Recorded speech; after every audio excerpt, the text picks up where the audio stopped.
All right, welcome to this video on HasanAbi. I'm going to be doing a live informal typing class. This is episode 3. Hope you are ready to type Hasan. I already have a type basically figured out, but yeah, the disclaimer as usual is that there are no type accuracy guarantees. Um yeah, it's oh, I'm having some issue here.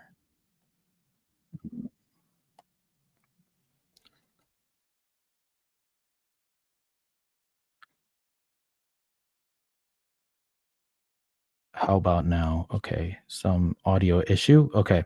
So yeah, today we're going to be typing Hasan Piker, and it is yeah, no type accuracy guarantee. So the first thing we're going to do is look at some revisions and then get into the clips. Um yeah. So without further ado, some type revisions from the previous typing that I did was that I'm going for double feminine on Asmongold, possibly not MF. And the reason for this is because he is very similar to Penguin Zoe, who is Charlie, otherwise known as.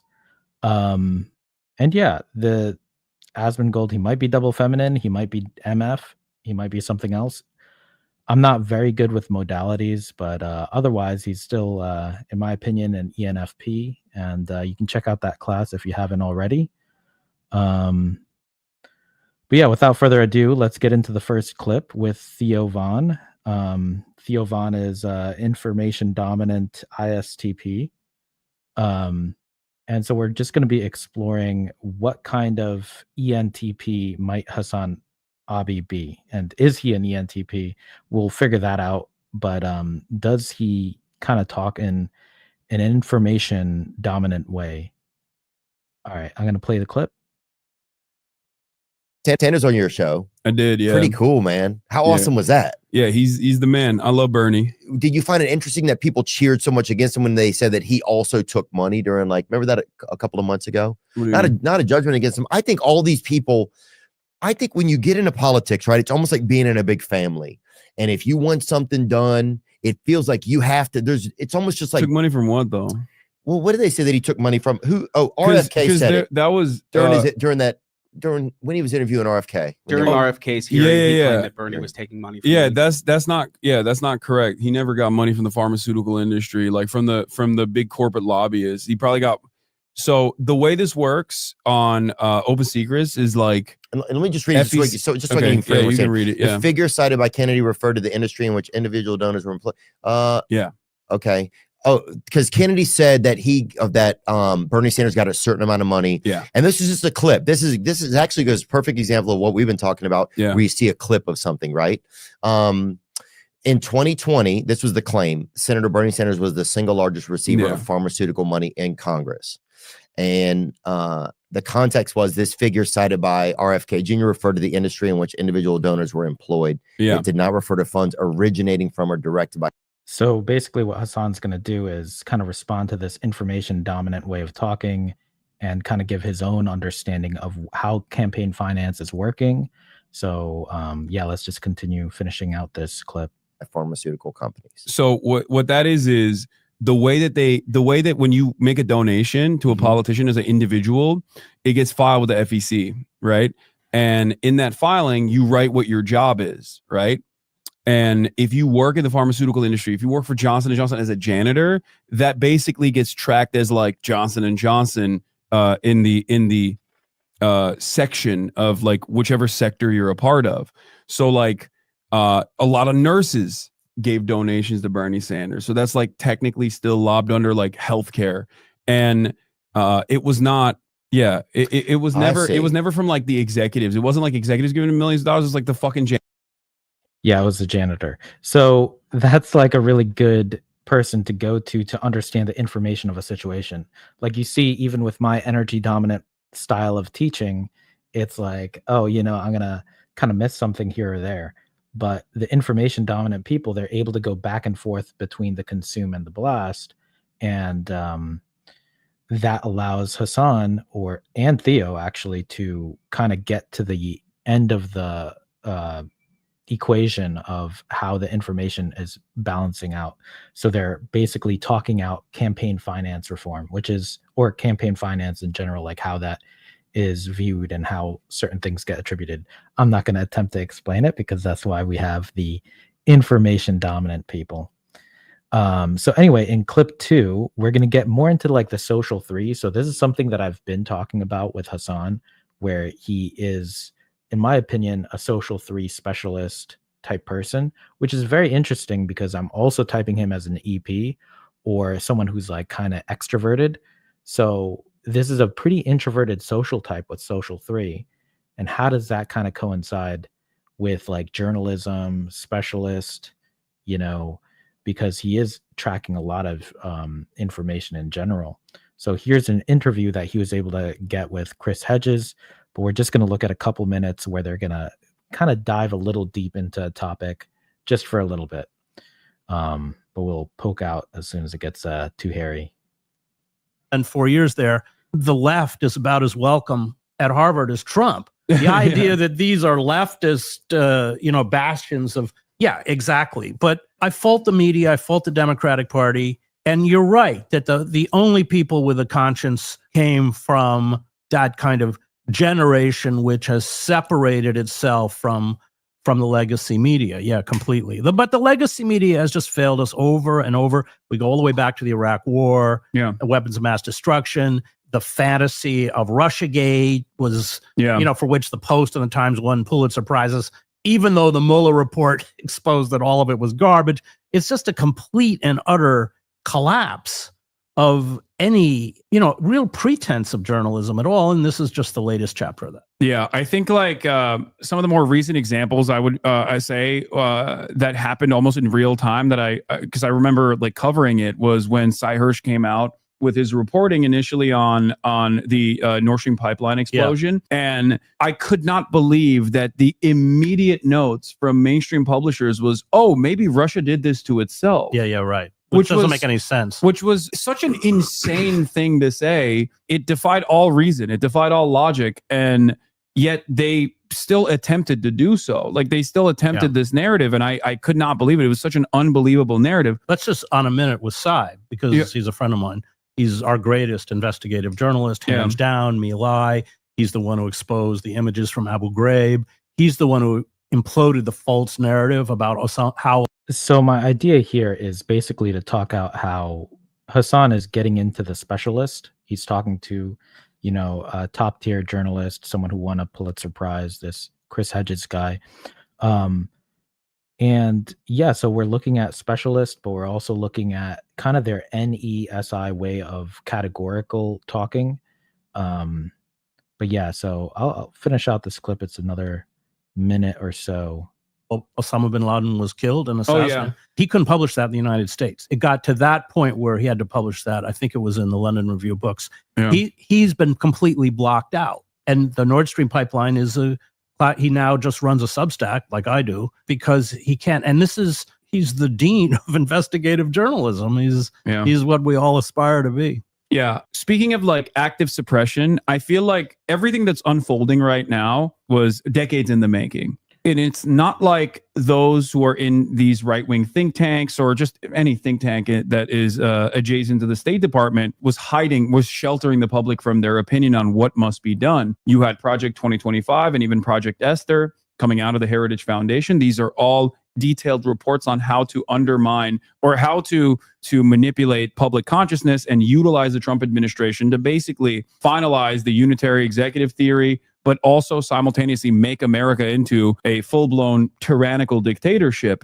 All right. Before we get too much into conspiracies, I'll stop that clip. But, well, it's not really conspiracy theories, but basically what's happening is that Hasan and just specialists in general, they're kind of laying down the history. They're kind of keeping track of history in general. And so they're able to talk out, how things come to be, like it's not a surprise. We saw this coming, because if you follow the thread, and that's why journalism is such a big thing for the social threes. Yeah. So and 4 years there. Looking at the next clip, we're going to look at some FE tracking. And it's basically more infodom, more of this NEFE thing that I'm guessing here. But basically, to set up the clip a little bit better is to say that Hasan is kind of viewed as this content creator on the left side of the political spectrum, but most political commentators these days are kind of more on the right side, at least in the areas where Hasan is occupying, things like Twitch. Like Asmongold, for example, was a little bit more on the political right. It seems, who knows right versus left? Who knows where anyone really falls? Of course, the NE people don't want to be labeled one way or the other, but Hasan embraces the label of being on the left. And so they basically talk this out, and they're talking out what is the FE tribe? What is the DE? What is the tribe spectrum of politics? And so we'll just hear for a couple minutes Hasan's talking it out. This one will be more like a 3-minute clip. You and I first got in touch around 2018, 19. Yeah. We started talking about how the left needed to compete with the media impact of the right. 6-7 years later, what is the status of that project? Yeah, failure. Ultimate failure, complete and utter annihilation. On the night of the election, I was the only left-wing media figure in a sea of right-wing commentary, right-wing commentators on my live stream coverage of the election, and that is after I had to deal with Richie Torres, Democratic Congressperson Richie Torres, the ADL, and numerous other Israel advocacy organizations demanding that I get banned from the platform before the election. And in spite of that, I think I was like number 3 or something. And I mean, my views aren't botted, unlike Rumble, Dan Bongino, who was, I think, in the top slot there, and like Charlie Kirk. Just people who are directly in the administration now. But out of the top 10, I was the only person that was left wing. There was not even a liberal on there. It was just all right wing content creators. Why are there so few? I mean, I've been watching this space for a long time, right? It's like, why aren't there a dozen? Why aren't there 20 very prominent, large audiences? I think there are numerous hurdles. First of all, it's super easy to digest media that is inherently reactionary, inherently right wing. Sure. So it's much easier to like that. This format lends itself to just simply sitting around posturing and saying, this is just common sense. What do you mean police brutality? It has to happen. Otherwise, they won't say the quiet part out loud. They won't say that, like, or some will. They'll say, black people are inferior or whatever. But most people that want to engage in like right-wing commentary can just like rely on the pre-existing the pre-existing systems of inequality to masquerade as though they have a common sense perspective. All the way from Ben Shapiro to Asmongold, who is a newcomer to the space, even though he's dominating. You laugh. Is he like the 8th most searched thing on YouTube? He is a powerhouse, a dynamo. He is now the face of the American right online. I take a little bit of, I shouldn't say that, I take a little bit of joy in that he's like doing better numbers than Ben Shapiro. I find that to be very funny. No, it's... Yep, here's a bit of double deciding, even though they're rivals, like Hasan will say some nice things back. Yep. Amazing. And they'll like his fan base and their analysis of politics is so elementary. They look at it like, oh, you're just jealous that he's like number 1 as a political commentator. I'm like, no, he was always a bigger content creator than me. I don't care. I do think it's hilarious that like someone who is openly not, I mean, he's not even demonstrating basic hygiene. And aside from like the optics of it all, someone who's like openly not very intelligent about political commentary is like such a domineering force on the right. It basically is the proof that the proof of the thing that I always say, which is that it's super easy to grift to the right. It's incredibly easy. It takes nothing. They call it irony. Yeah. So that clip was about basically the NF tracking NF play versus SF play. He's not just tracking what is SF popular, he's also tracking what is like the category of what these people are becoming popular in. It's like, hey, I want to be popular, but not like that. He's also looking at the category of what are these right-wing people doing in order to get a lot of views. Yeah, so that's just an interesting thing to look at. And then, yeah, there's some information dominant language there, like he's using big words and stuff. And yeah, that can lose some people, but it's also like specialized talk in a way. Yeah. So the next clip You and I will be on the other Hasan, or there are a lot of Hasans out there, but these Hasan Minhaj is a INTJ sleep last, but they're both basically, in my opinion, Hasan is probably tribe above self, and Hasan Minhaj is also tribe above self. So this is kind of the end of their interview, and they're just going to be kind of bowing down to each other. But first, HasanAbi is going to be bowing down to Hasan Minhaj, and it's just funny to see. But this is going to be a couple minutes. Yeah. This is. I just want you to look at this real quick. Virgin HasanAbi versus Chad Hassanbai. Has wife, funny, doesn't mauled, millionaire, good drip, good hairline, has Netflix shows, pays workers, still lying, TikTok e-boy, mauleds, which is when you're mad and balding. 9/11 Andy, in air quotes, woke, hasn't grounded moral axioms, TikTok e-boy, has fish. It was my dog at the time. This is a very old meme. Gotcha. But yeah, you're the much better version. Damn. Yeah. I thought some of these apply to me. I was like, oh man. No, that's just me. But in the middle, it says steals content. We both steal content. Got you. All right. Yeah. Yeah. There you go. That's where we intersect. Okay. But yeah, I don't know if I brought this up I briefly joked about it on your show, but like I grew up watching The Daily Show. Like Jon Stewart was a really important figure. Like 'cause I'm in Turkey, I'm watching him in America. I'm like, damn, there's like a guy in America that like kind of gets it, which is cool. Which I guess kind of also do that for a lot of international people that are watching. Totally. But at the time when you got on The Daily Show, I was like, oh, I'm fucked. Because I was like, there is no fucking way that Americans are gonna be like two Hassans that both do politics. Like, it's done. No. I was like, it's over. But America's woke now. There's many Hassans. Nah, you have the crown, bro. No, there's multiple Hassans now. Right, and they all do politics, and it's all good, you know? Yeah. And also the Patriot Act was obviously fire. Oh, thank you, bro. Yeah. And look at you. You got the crown now. No. Hey, you still have yeah, the crown. this is so Thank you. funny. Thank you for coming on. Hey, man. Big Nice to Friday meet to you, man. everybody. Thank you for letting me be a part of this. All right. Yeah. Who are these people in the background? The DE always having the tribe with them. But yeah, that was really funny. The Venn diagram earlier, you could even say it's like the alpha quadra functions versus the gamma quadra functions. But of course, there's some bias in that image in general.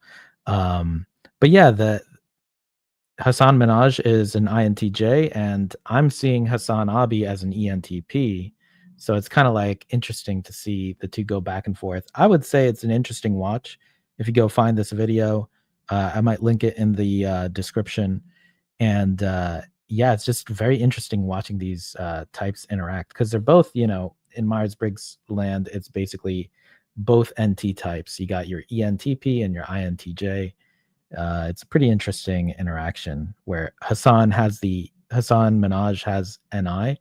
So he's more like, kind of like a little bit reclusive. And yeah.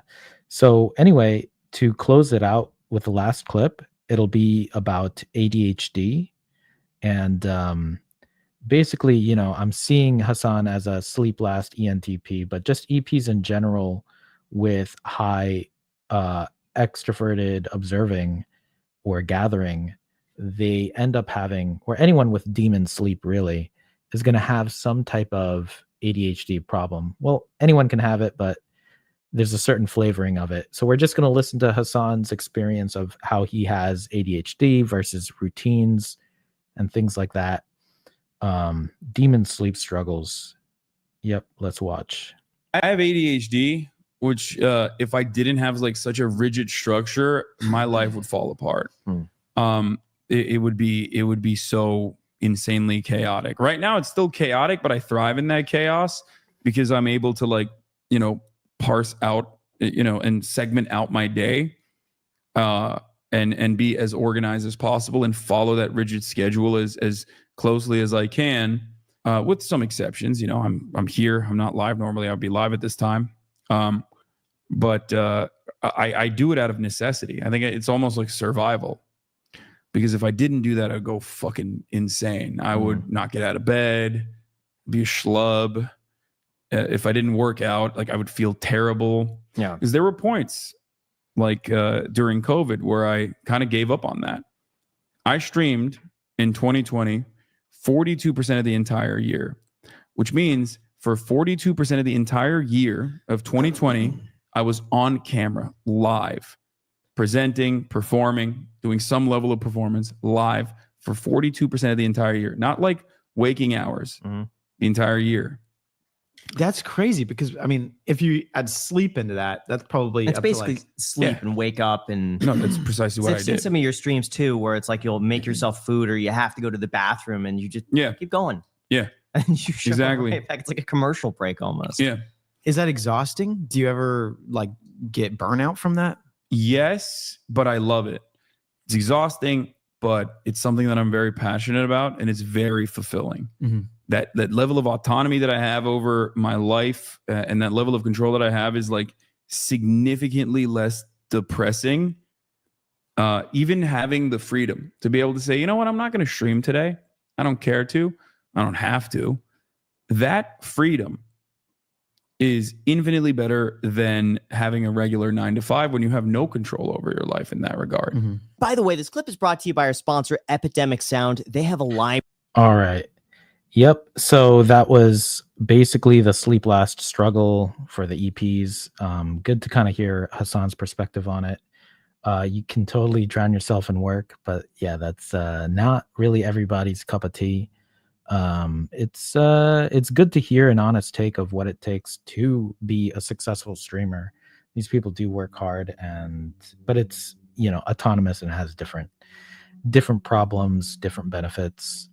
So yeah, getting into the guesses that I have for the elimination tool. The first things I would eliminate is he's not OI, you know, the way he is constantly pulled towards, you know, channel changing and just gathering more information.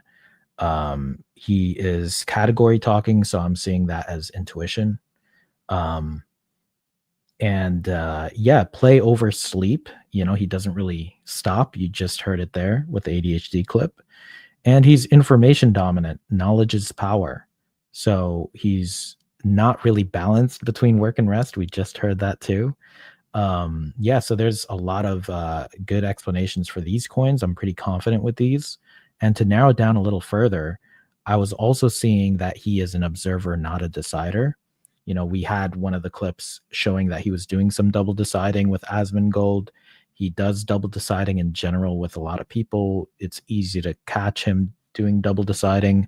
And then the other coin here I put down is consume, right? Because I considered play blast, you know, is he a blaster? You know, he is, in my opinion, doing a lot of consume where he is taking in information and he's actually listening. He's seeking more information. He's looking for more things to learn without a prompt. So, you know, he doesn't need to join a book club in order to learn more information. I see that he's just gobbling it all up. So that is as far as I'll go with the elimination tool. And then my actual guess is going to be MF, NEFE, play, consume, blast, sleep last, number 3. So that's a specializing ENTP that is tribe above self, an ENTP jumper. And as far as sexual modalities go, I'm seeing MF. It could be FF. I'm not sure. You know, just as I wasn't really sure with Asmongold. You know, and one more thing about Asmongold is I also considered Social 4 for Asmon, but I'll leave him as a number 2 because that's a little bit more likely in my opinion.